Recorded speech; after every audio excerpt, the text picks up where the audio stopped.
வணக்கம். என் பேர் கல்யாணி கணேசன். நம்ம இந்த வாரம் சுவையான மீன் குழம்பு செய்கிறது எப்படின்னு பார்க்கலாம். நான் வவ்வால் மீனை வச்சு மீன் குழம்பு பண்ண போகிறேன். இப்போது நான் அடுப்பை பற்ற வச்சுட்டு அதில் இந்த ஏஎம்சி குக்கரை வச்சிடலாம். இந்த ஏஎம்சி குக்கரை பற்றி நான் உங்களுக்கு இன்னொரு நிகழ்ச்சியில் இது சொல்கிறேன். இதுக்கு எண்ணெய் ரொம்ப தேவைப்படாது. நம்ம வழக்கமாக உபயோகிக்கிற எண்ணெயில் பாதி அளவு சேர்த்தாலே போதும். இதில் சமைச்சு சாப்பிடும்போது ஹார்ட் பேஷண்ட்டு, பிபி இருக்கிறவங்களுக்கெல்லாம் இதில் செஞ்சு சாப்பிட்டா ரொம்ப பயனாக இருக்கும்.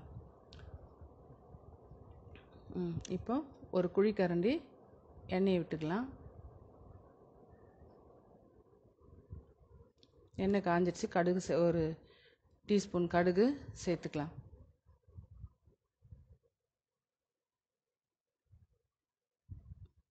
கடுகு பொரிஞ்சிடுச்சு. ஒரு அரை டீஸ்பூன் வெந்தயம் சேர்த்துக்கலாம்.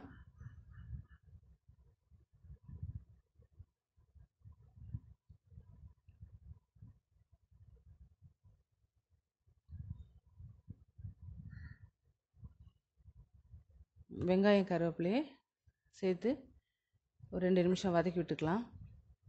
கூட பூண்டையும் பச்சை மிளகாவையும் சேர்த்துக்கலாம்.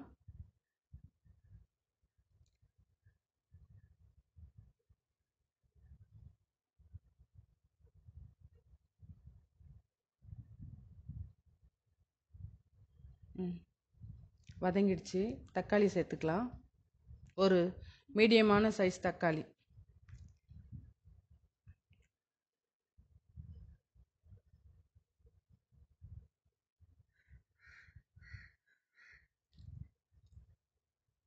ஒரு அரை ஸ்பூன் மஞ்சள் பொடி, 5 ஸ்பூன் மிளகாத்தூள். இது வீட்டு மிளகாத்தூள், அதனால் உங்கள் காரத்துக்கு ஏற்ற மாதிரி நீங்கள் சேர்த்துக்கலாம்.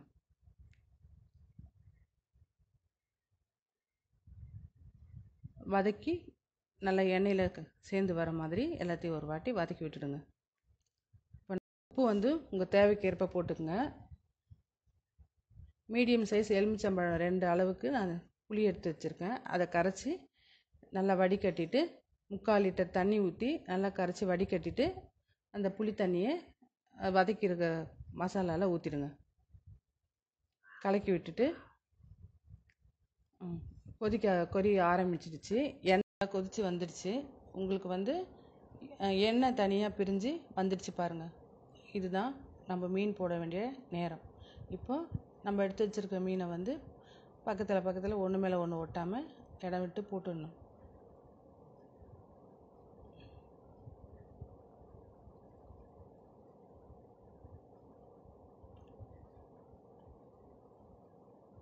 மீன் போட்டாச்சு. ஒரு 5 நிமிஷம் நீங்கள் தீயெல்லாம் குறைக்க வேணாம். நல்லா மீடியம் இதுலேயே வச்சு கொதிக்க விடுங்க. அப்போ தான் மீன் நல்லா வேகும். லேசாக ஒரு வாட்டி நல்லா சுற்றி விட்டுட்டிங்கன்னா அப்போ உங்களுக்கு கரெக்டான சூடு மீனில் பட ஆரம்பிச்சிடும். 5 நிமிஷம் ஆயிடுச்சு. நம்ம ஸ்டவ்வை ஆஃப் பண்ணிடலாம். பாருங்கள், நல்லா கரெக்டாக வெந்துடுச்சு. ஆஃப் பண்ணிவிட்டு கொஞ்சோண்டு பச்சை கொத்தமல்லி கருவேப்பிலை கட் பண்ணி வச்சுருக்கேன். அதை போட்டு இறக்கியாச்சு. மீன் குழம்பு தயார். என் சமையல் உங்களுக்கு பிடிச்சிருந்துச்சுன்னா நீங்கள் லைக் பண்ணுங்கள், நம்ம சேனலை சப்ஸ்கிரைப் பண்ணுங்கள்.